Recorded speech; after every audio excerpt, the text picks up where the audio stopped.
বন্ধুরা তোমরা কেমন আছো? সবাই নিশ্চয়ই অনেক অনেক ভালো আছো। আজ তোমাদের সঙ্গে কোপ্তা কারির রেসিপি নিয়ে হাজির হয়ে গেলাম। রাজকীয় স্বাদের এই কোপ্তা কারির রেসিপি। অনেকের সমস্যা থাকে যে কোপ্তা ভেঙে যায় রান্না করার সময়, আর সফট হয় না এবং টেস্টিও হয় না। ঈদ স্পেশাল এই রেসিপিটা আশা করছি তোমাদের অনেক অনেক ভালো লাগবে এবং সব সমস্যার সমাধান হবে। তো চলো শুরু করি আজকের এই মজাদার নতুন রেসিপিটা। তো প্রথমেই আমরা বানিয়ে নেব মিট বলস। আমার রান্নার পরে যেন মিট বলসগুলো খুব সফট হয় তার জন্য কিছু ট্রিকগুলো আছে, সেগুলো অবশ্যই তোমরা ফলো করবে। তার জন্য আমি প্রথমে একটা চওড়া পাত্রের মধ্যে নিয়ে নিলাম প্রায় 700 থেকে 750 গ্রাম মাংসের কিমা নিয়েছি। এই কোপ্তা কারি রেসিপির জন্য তুমি চিকেন কিমা অথবা মাটন কিমাও ব্যবহার করতে পারো, কিন্তু এখানে আমি নিয়েছি মাটন কিমা 750 গ্রাম। তো আমি নিয়ে নিলাম পুরো মাংসর কিমাটাই আমি চওড়া পাত্রের মধ্যে নিয়ে নিলাম। তারপরে এখানে আমি দিয়ে দেবো স্বাদ মতো লবণ এবং আদা রসুন বাটা 2 চামচ মতো। এখানে প্রায় 1 কাপ মতো পেঁয়াজ বাটা ব্যবহার করব, প্রায় 3টে মিডিয়াম সাইজের পেঁয়াজ ভালো করে আমরা পেস্ট করে নিয়েছি। তো বাটা পেঁয়াজটাকে আমরা এভাবে সুতির কাপড়ে নিয়ে এভাবে ছেঁকে দিয়ে দিচ্ছি। তবে ছাকনাতেও করতে পারো, আমি সুতির কাপড়ে দিয়ে দিচ্ছি কারণ এর মধ্যে যে থকথকে ভাবটা থাকবে সেটা কিন্তু ছাকনা দিয়ে বেরিয়ে যেতে পারে। তো এভাবে লিকুইড পানিটা যখন বেরিয়ে যাবে আমরা দিয়ে দেবো কিমার মধ্যে। কিমাটা যখন বাড়িতে ঘরে তৈরি করবে, হাড় থেকে মাংসটাকে ছাড়িয়ে তারপরে খুব ভালো করে ধুয়ে ছোট ছোট করে টুকরো করে আমরা মিক্সিতে এভাবে বেটে নিয়েছি। আজকাল বাজারেও পাওয়া যাচ্ছে কিমা তৈরি করে, সেখান থেকেও তোমরা নিয়ে আসতে পারো। কিমার মধ্যে আমরা একে একে মশলা দিয়ে দেবো। এখানে হলুদ গুঁড়ো 1/2 চামচ, জিরে গুঁড়ো, ধনে গুঁড়ো এবং গরম মশলার গুঁড়ো এখানে 1/2 চামচ, লঙ্কা গুঁড়ো ব্যবহার করেছি, সাথে কাঁচা লঙ্কা কুচি এবং ধনে পাতা কুচিও ব্যবহার করলাম। কাসুরি মেথি হাতে একটু কচলে এভাবে দিয়ে দিতে হবে। আর এখানে একটা ডিম এবং 2 চামচ মতো বেসন ব্যবহার করেছি। বেসনটা যদি একটু শুকনো করে ভেজে নাও, হালকা গরম করে নাও, তবে আরও বেশি ফ্লেভারটা তোমার ভালো আসবে কিমার মধ্যে। আজকের এই রেসিপি দেখার পরে তুমি যদি ঘরে ট্রাই করো, তোমার ঘরে আসা মেহমানরা একবার খেয়ে তোমার কাছে রেসিপিটা চাইবে কোথায় পেলে এই রেসিপি, আর তুমি তারপরে মনে করবে দিদিভাইকে যে দিদিভাই সত্যি তুমি একটা অসাধারণ রেসিপি দিয়েছো। এখন আমরা যেটা করতে হবে, আমাদের এই মাখানো মশলা কিমাটাকে আমি মিক্সিতে আরেকবার কিন্তু গড়িয়ে নিচ্ছি, যেন খুব ভালো মতো এটা আরেকবার কিমার সাথে মশলা ভালোভাবে মাখামাখি হয় এবং স্মুথ হয়। তবে কি হবে, আমাদের যে বলসগুলো তৈরি করব কিমার বল, সেগুলো খুব সুন্দরভাবে গোল গোল হবে এবং সফট হবে। আর দেখতেই পাচ্ছ কতটা মোলায়েম হয়ে গেছে এই কিমা। আর খুব ভালো করে আমরা আরেকবার এইভাবে মেখে নিচ্ছি এবং থালাটা দেখতেই পাচ্ছ যে চিকন হয়ে গেছে। তো এখান থেকে আমরা বল বানিয়ে নেব। এইবারে এখন যে তোমাদের সঙ্গে ট্রিকটা শেয়ার করব, এটা সাধারণত কোথাও পাবে কিনা আমার জানা নেই। আমি একটা বাটির মধ্যে নিয়েছি টক দই। এবারে কিমা থেকে আমরা বল বানিয়ে নিব। তবে ছোট ছোট করে বল, আমি খুব একটা ছোটও করলাম না, এখানে বড়ও রাখলাম না, এরকম সাইজের করে নিলাম। তবে সেম যতটা পারা যায় সমান রাখার চেষ্টা করবে বলগুলো। তো এখানে ছোটও করতে পারো, বড়ও করতে পারো। সামান্য একটু দই দিয়ে এই মাখিয়ে নিলাম এই বলগুলো। টক দই এইভাবে মাখিয়ে রাখলে কোপ্তাগুলো 2-3 দিন পর্যন্ত রান্নার পরেও সফট থাকবে। কিমা থেকে আমাদের বলগুলো বানানো হয়ে গেছে দই মাখিয়ে, দেখতেই পাচ্ছ, তোমরা দেখলে বুঝতে পারবে। এটাকে আমরা 10 মিনিটের জন্য এইভাবেই রেস্টে রাখবো। এদিকে মিট বলসগুলো রেস্টে থাকবে আর আমরা চলে যাচ্ছি চুলোর দিকে। আমরা চুলোর ওপর একটা বড় পাত্র বসিয়ে দিয়েছি, আর এখানে এই বড় গোল চামচের আমরা 2 চামচ মতো তেল দিয়ে দিলাম। তেলটা গরম হয়ে আসলেই গোটা গরম মশলাগুলো দিয়ে দিব।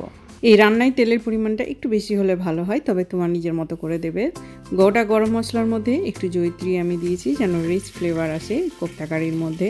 একটু নাড়াচাড়া করে নিলাম যেন গরম মশলার ফ্লেভারটা আসে। তার মধ্যে এবার আমি দিয়ে দিচ্ছি আদা রসুন বাটা এখানে প্রায় 1.5 চামচ মতো রয়েছে। তো একটু নাড়াচাড়া করে হালকা একটু যখন লাল হয়ে আসবে তখন আমি এর মধ্যে দিয়ে দেবো পেঁয়াজ বাটা।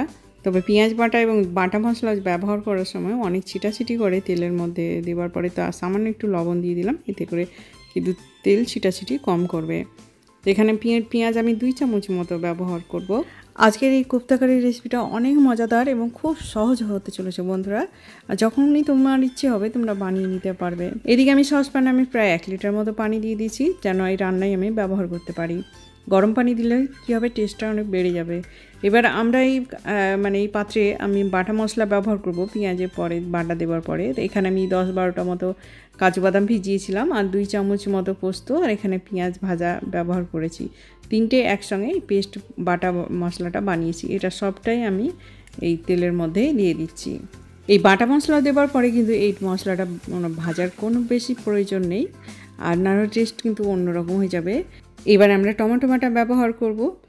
টমেটো বাটা একটু লাল টমেটো হলে খুব ভালো হয় আর কি, কালারটা খুব সুন্দর হবে। তো আমি দিয়ে দিলাম প্রায় 1 বাটি মতো টমেটো বাটা। এখানে দুটো ছোটো সাইজের টমেটো খুব ভালো করে আমরা পেস্ট করে নিয়েছি। তো এবার আমরা একদম রসটাকে শুকিয়ে নেব, টমেটোর যত রস আছে সবটাই শুকিয়ে যাবে।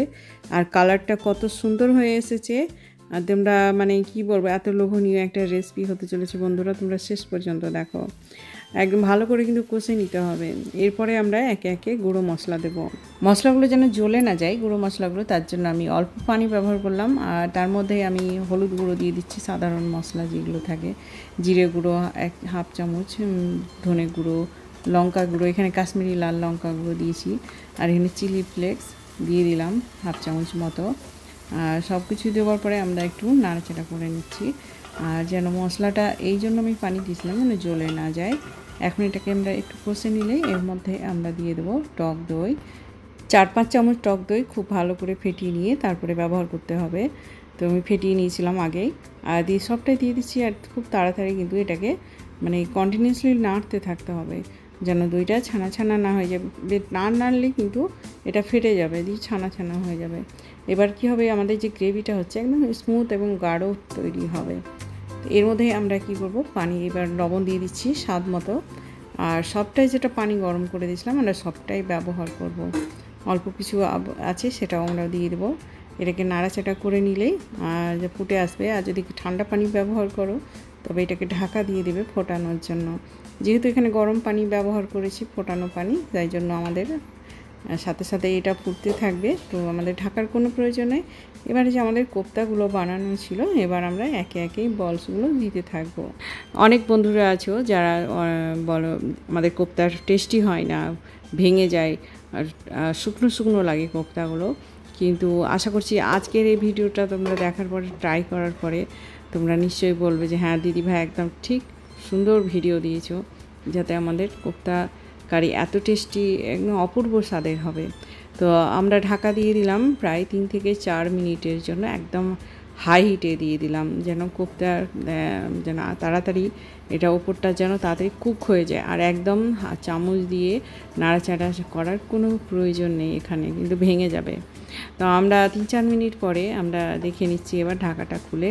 এখানে আমি কিন্তু একদম চামচ লাগাবো না, আমি এই পাত্রটা ধরে এইভাবে আমি ঘুরিয়ে নিচ্ছি, যেন যে গ্রেভিটা আছে চারিদিকে যেন কোপ্তার গায়ে লাগালাগি হয়। এভাবে আবারও আমরা ঢাকা দিয়ে দেব। চুলা আঁচটা একদম কমিয়ে দিয়ে আমরা চলে যাব অন্য কাজে। তবে 25 থেকে 30 মিনিট এটাকে আমরা কুক হতে দেব, কম আঁচে আমরা রেখে দেব। তবে কাজের মাঝে মাঝে, ঘরের কাজের মাঝে মাঝে একবার 4-5 মিনিট পর পর দেখে নিতে হবে। এভাবে একদম আমাদের পারফেক্ট রান্না হচ্ছে, কালারটা দুর্ধর্ষ হয়েছে, আর এত সুস্বাদু, কোথাও একটা বলও ভেঙে যায়নি। এখানে আমি গরম মশলার গুঁড়ো ব্যবহার করিনি, সব শেষে দেবো বলে। তো সামান্য আমরা গরম মশলার গুঁড়ো ব্যবহার করব, আর ধনেপাতা কুচি। একদম আমাদের রান্না কিন্তু কমপ্লিট, আমরা চুলার আঁচটা বন্ধ করে দিচ্ছি। এবার আমি সামান্য গরম মশলার গুঁড়ো ব্যবহার করব, ধনেপাতা কুচি।